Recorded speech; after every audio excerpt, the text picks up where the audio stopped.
My childhood friend asked me to be his best man, then I realized the wedding was a trap meant for me. I never thought agreeing to be someone's best man could unravel nearly every relationship I had. When people ask how this all started, I always have to pause because the beginning feels so harmless it almost sounds fake. There was no argument, no red flag moment, no sense of danger, just a phone call from someone I'd known most of my life asking me to stand beside him on what was supposed to be the happiest day of his. His name was Aaron. We'd been friends since we were kids, same street, same schools, same dumb mistakes. We grew up together in that way where you don't really remember meeting the person, they're just always there. Sleepovers, birthdays, family barbecues, our parents knew each other. Our lives overlapped so much that even when we drifted apart as adults, it never felt like distance, just pauses. Aaron had always been charismatic, not loud or flashy, just compelling. People gravitated toward him naturally. Teachers liked him, coaches trusted him, friends forgave him easily. He had that rare ability to make people feel chosen when he paid attention to them.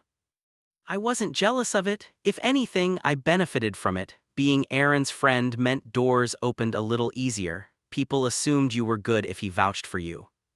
After high school, our paths diverged. I moved cities for work. He stayed close to home, bounced between jobs, eventually landed something stable in sales. We didn't talk every day anymore, but when we did, it was like nothing had changed. So when he called me one night out of the blue and said, "Hey man, I'm getting married," I wasn't shocked. I was genuinely happy for him. He told me about his fiancée, Claire. I'd met her once or twice in passing, but not well. She seemed nice. Quiet, polite, maybe a little reserved, but nothing unusual. They'd been together a few years, engaged for 6 months already. Then he said it. "I want you to be my best man." I laughed. "You serious?" "Yeah," he said immediately. "You're my guy, always have been." That should have felt good, and it did, for about 10 seconds. Then something else crept in. A small, almost unnoticeable hesitation, not fear, just surprise. We hadn't been that close lately. We'd talked, sure, but not deeply, not the way you usually expect with someone who asks you to stand beside them at their wedding. I pushed the feeling aside. I told him yes. That was my first mistake. From the outside, everything looked normal: wedding planning chaos, group chats, venue tour, bachelor party talk. Aaron looped me into things immediately, treating me like his right hand, calling often, asking opinions, sending drafts of speeches he was jokingly writing already. At first, I thought he was just excited. But slowly the calls became more frequent, longer, more specific. He started venting about Claire. Not big things, small things: how she was stressed, how she overthought, how she did get certain parts of him. He framed it as concern, not complaint, like he was confiding in me because he trusted me. "I just need someone to talk to," he said more than once. "I can't dump this on her." I listened, because that's what you do. Then he started asking me questions. Not about wedding logistics, about me. My dating life, my regrets, my past relationships, things we hadn't talked about in years. He asked casually, but he remembered everything. Brought it up again later, referenced details I'd forgotten I'd even shared. I didn't think much of it at first, old friends reconnecting, nostalgia, that sort of thing. But there was a shift when he started comparing. "You and I always understood each other better than most people," he said once, half laughing.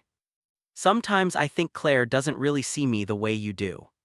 You ever think about how different things could have been if we'd made different choices?" That last one lingered. I joked it off, told him to focus on his wedding, told him nerves were normal. He agreed, apologized, said he was just stressed. Then, about 2 months before the wedding, he asked me to come down for a weekend, said he needed help with some last-minute planning and wanted to hang out. I agreed. That weekend changed everything. From the moment I arrived, things felt off. Claire was polite but distant, not cold, just watchful, like she was observing me instead of welcoming me. Aaron, on the other hand, was overly attentive, always making sure I had a drink, always steering conversations, always finding reasons to pull me aside. At one point, while Claire was in the other room, he said quietly, "She's been acting weird lately. I think she's suspicious of something." I frowned. "Suspicious of what?" He shrugged. "I don't know, us talking more maybe. She's always been a little insecure." That didn't sit right with me. Because Claire hadn't seemed insecure, she seemed cautious, and those aren't the same thing. That night, after a few drinks, Aaron said something that made my stomach drop. You know, he said, staring into his glass, if I didn't know better, I'd say this wedding is happening because it has to, not because it should. I told him to stop, told him he was spiraling, told him he needed to talk to his fiancée, not me. He smiled in that familiar, charming way. See, he said, this is why I needed you here, you keep me grounded. I went to bed that night uneasy. The next morning, Claire barely spoke to me. When Erin stepped outside to take a call, she finally looked at me and said very quietly, "Can I ask you something?" Of course, I said. Her hands were shaking slightly. Do you know why he really asked you to be his best man? That was the moment I realized this wedding wasn't about celebration. It was about control. I stared at Claire for a second, not because I didn't hear her, but because my brain refused to accept what she was implying. Her voice wasn't accusatory. It wasn't dramatic. It was quiet and controlled, like she'd been holding that question in her chest for days and was finally letting it out because she couldn't carry it alone anymore. I don't know what you mean, I said carefully. Claire glanced toward the window like she was checking if Aaron was coming back, then looked at me again. He's been telling people things, she said, about you. My stomach tightened. About me. She nodded once tight. About you and him, about your history, about feelings. I felt my face get hot. What feelings? Were friends, that's it. Claire's expression didn't change, but her eyes softened in a way that made me feel worse, not better, like she believed I believed that but wasn't sure Aaron did. I'm not accusing you, she said quickly, like she could sense my defensiveness. I'm just trying to understand what's happening to my life. That sentence landed like a weight. What exactly has he been saying? I asked. Claire hesitated.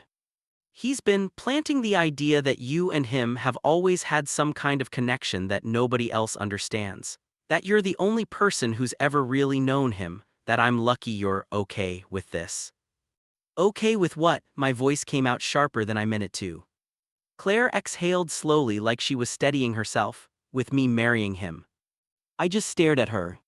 Because it hit me then all at once that this wasn't random. The sudden closeness, the long calls, the deep questions about my past, the comparisons, the way he kept framing me as the one who kept him grounded, the way he kept dragging our friendship into emotional territory it didn't belong in. It hadn't been nostalgia. It had been narrative building. I swear to you, I said, keeping my voice low, there's nothing romantic between me and Aaron, never has been. I believe you, Claire said immediately. That's why I'm talking to you, because I don't know what to believe about him right now. My throat went dry. Why now? What changed? Claire looked down at her hands. Her fingers were clenched so tightly her knuckles were pale. He's been picking fights, she said, not loud ones, quiet ones like, I don't know if you really trust me, or I feel like you don't respect what I have with my friends. And then somehow it always circles back to you. I felt my stomach turn. Circles back how? She swallowed. He'll say things like, if you were more secure you wouldn't be threatened by him, or you're making it weird, or it's not my fault you don't understand what real loyalty looks like. I rubbed my forehead. My head was starting to hurt in that slow-building way it does when your brain is trying to make sense of something it doesn't want to accept. That's insane, I said. Claire nodded like she'd been waiting for someone else to say it out loud. There's also, she started then stopped. What? I asked. She looked up at me and I saw fear there, not panic, fear mixed with resignation. He asked me to sign something, she said quietly. My stomach dropped again. Sign what? Some kind of agreement, she said. He called it a simplified prenup, but it was simple, and it wasn't mutual. It was like it was written to protect him from me. I blinked. Have you shown it to a lawyer? She shook her head. He told me it would make him feel safe if I signed it quickly, like if I hesitated it meant I didn't trust him. I felt cold. This wasn't about jealousy, this wasn't about insecurity. This was about Aaron applying pressure from every angle, emotionally, socially, legally. And somehow he'd positioned me as part of that pressure. Claire, I said, trying to keep my voice steady, why are you still going through with this wedding? Her eyes filled, but she didn't cry. Because I'm embarrassed, she said honestly. Because everyone thinks we're perfect, because deposits are paid, because my parents already invited people, because every time I pull away he becomes this wounded version of himself and tells me I'm abandoning him. She laughed once bitter, and because he's good at making me feel like the problem. That last line hit me hard because it sounded familiar, not from my own romantic life but from something I'd seen in other situations, the way certain people can weaponize calmness. The way they can steer conversations so you end up apologizing for reacting to something you shouldn't have been subjected to in the first place. Claire took a shaky breath. So I'm asking you, as the person he keeps bringing into this, do you know why he asked you to be his best man? I opened my mouth then closed it. Because the honest answer was, I didn't. But I was starting to suspect. He's been acting different, I admitted, more intense, saying things that don't make sense. Claire nodded like that confirmed something. He keeps telling me you're the only person who won't lie to him, the only person who won't turn on him, and he says it in a way that makes me feel like I'm already against him. My hands clenched into fists, I forced them to relax. Did he ever say anything directly to you about me? I asked, like what he thinks I feel. Claire hesitated again then said quietly, he said you've always loved him. My blood went hot. What? Claire looked miserable, not in so many words, he phrased it like, he's always had my back in a way most people don't, he'd never admit it but I know what that means. I stared at her, my brain spinning. That wasn't just manipulation, that was rewriting reality, taking a normal friendship and twisting it into a story that served whatever Aaron was trying to accomplish. I felt sick and then another thought hit me. Why are you telling me this now? I asked. Claire's gaze flicked toward the door again. Because the bachelor party, she said. I frowned, what about it? She lowered her voice even more. He told me he wanted it to be big, like a final night of freedom type thing, and he said something about how you make sure it happens the right way. I blinked, what does that even mean?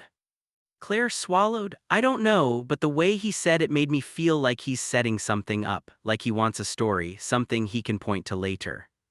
My pulse spiked. A story, I repeated. Claire nodded, eyes wide now. He's been telling people you're intense, that you get emotional after drinking, that you don't handle rejection well. I felt like I'd been slapped. That's not true. I know, she said quickly, but he's planting it, and he keeps making little comments like he's preparing people to believe something about you. My mind raced, this wasn't just about Claire feeling insecure. This was Aaron shaping perceptions of me, creating a version of me that could be used if needed. For what? Blackmail. An excuse. A scapegoat. I looked at Claire, my voice low. Has he ever done something like this before with someone else? Claire's eyes dropped. I don't know, she said, but I found something once. What? She hesitated then stood up abruptly like she needed to move to stay steady. I shouldn't even be saying this, she whispered. Claire, I said firmly, if he's setting me up for something I need to know. She took a breath. A year ago, she said, I found messages on his phone, not like cheating messages, messages with a friend of his. They were talking about an ex, about how she was crazy and unstable and how he needed to control the narrative before she could. My chest tightened, control the narrative. Claire nodded, he said it was just venting, that guys talk like that sometimes, and I wanted to believe him. I stood up slowly, my hands cold now. This had moved past discomfort, past awkwardness, past maybe I'm overthinking, this sounded like a pattern. And suddenly, my role as best man didn't feel like an honor anymore. It felt like a position. A placement. A piece on a board. Aaron came back inside then, cheerful, phone in hand. Everything good? He asked, smiling between us. Claire forced a smile, yeah, just talking. Aaron's eyes flicked to me, all good man. I looked at him and realized something terrifying. He didn't look worried. He looked confident. Like whatever he was building, he believed it was already in motion. I nodded, keeping my face neutral, yeah, all good. But inside, I was already making a decision. I wasn't going to walk into a trap blind. That afternoon, I left their place with my head buzzing and my chest tight, like I just walked out of a room where the oxygen was slowly being siphoned away and only noticed once I hit fresh air. I drove around aimlessly for a while instead of going straight home, replaying every interaction I'd had with Aaron over the past few months, this new lens snapping into place and rearranging everything. The calls hadn't been random. The vulnerability hadn't been spontaneous. The comparisons hadn't been slips. They'd been scaffolding. I thought about the way he'd framed his doubts about the wedding, not as fears but as philosophical concerns. The way he'd positioned me as the only person who understood him. The way he'd tested emotional boundaries just enough to see what I'd do, then apologized and pulled back like he'd gone too far by accident. It hadn't been accidental. By the time I got home, I knew one thing for certain: I couldn't confront Aaron directly, not yet. If Claire was right and everything I'd seen suggested she was, then Aaron thrived on being ahead of the narrative. Confrontation would just give him information. He'd adapt. He always did. So instead, I did something that felt both cowardly and necessary. I played along. I answered his calls, I replied to his texts. I kept my tone neutral, supportive, familiar. When he vented, I listened but didn't validate. When he hinted at doubts, I redirected him back to Claire. When he asked questions about my past, I kept answers vague. And I watched. Within a week, patterns emerged that I never would have noticed before. Aaron started mentioning the bachelor party more often, not logistics tone. He framed it as something that needed to be memorable, unhinged, legendary. He joked about stories people would be telling for years. "You better be ready," he said once, laughing. "You know how these things go." I laughed back, but my stomach twisted. Then he started making comments about my behavior when I drink. Lighthearted, always framed as jokes. "Man, you get sentimental after a few drinks," he said on one call. "Remember that time in college when you went off about loyalty? You're intense, but in a good way." Each comment landed like a brick added to a structure I couldn't see yet but could feel growing around me. At the same time, mutual friends started acting different. Nothing obvious, just subtle shifts. Someone asked if I was doing okay lately. Another joked about me being the emotional one in the group. One friend casually said, "Aaron mentioned you've been under a lot of stress." I hadn't told anyone I was stressed. He was laying groundwork. I started documenting everything: dates, phrases, who said what and when. I saved texts, I took screenshots, I wrote down summaries of phone calls immediately after they ended while the wording was still fresh. It felt paranoid. But then something happened that told me I wasn't imagining this. Claire called me late one night, her voice shaking. "He asked me to move the wedding up," she said. "What?" I sat up straight. "He said waiting was making him anxious," she continued. "That he wanted to lock in the commitment while everything was good." Alarm bells went off immediately. "That doesn't make sense," I said. "Everything is good, there's no reason to rush." "I know," she whispered, "but he framed it like if I loved him I wouldn't hesitate." I closed my eyes. This was escalation. "Claire," I said carefully, "has he said anything about me recently?" There was a pause, then yes. My jaw tightened. "What did he say?" "He said you've been really supportive," she said, "but also that you're struggling, that you're having a hard time with the idea of him settling down." "That's not true," I said immediately. "I know," she said quickly, "but he said it in that calm way where it sounds like concern, not accusation, like he's already forgiven you for something you didn't do." That was exactly it. He was preemptively explaining my future reactions. And suddenly, I understood the trap. If something happened at the bachelor party, if I got drunk, emotional, angry, crossed a line, Aaron wouldn't have to explain it. He'd already prepared everyone. He'd already painted me as unstable, intense, overly attached. And if Claire backed out of the wedding afterward, he'd have a villain ready. May. The realization made my hands shake. I told Claire everything then, not just what I suspected but what I feared. How I thought he was shaping a story where I became the reason things fell apart, conveniently absolving him of responsibility. She was quiet for a long time. Then she said, "I think you're right." Her certainty scared me more than doubt would have. "I found something else," she added quietly. "What?" She swallowed. "A draft email, saved but never sent." "To who?" "To his parents," she said, "explaining why the wedding might be postponed. He mentioned you by name." said you were going through something and that he needed to protect everyone involved. My chest felt tight. Claire, I said slowly, you need to get out. I know, she said, but I need to do it safely. That word safely changed everything. We made a plan. Not a dramatic one, a boring one, legal, logistical, controlled. Claire started quietly separating finances. She consulted a lawyer about the prenup and discovered it heavily favored Aaron in ways she hadn't understood. She began moving important documents to her parents' house under the guise of organizing. I, meanwhile, decided something that felt both terrifying and necessary. I was going to attend the bachelor party. Not to celebrate. To observe. The weekend arrived faster than I expected. A group of us rented a cabin a few hours away. Typical setup: drinks, games, music. Aaron was in high spirits, charming as ever, holding court like the groom-to-be he was supposed to be. I stayed sober. I told people I was on antibiotics. No one questioned it. As the night went on, Aaron pushed harder, encouraged shots, started emotional conversations, brought up old memories designed to stir nostalgia and loyalty. He tried to pull me aside multiple times, each time steering the conversation toward how much I meant to him, how much he trusted me.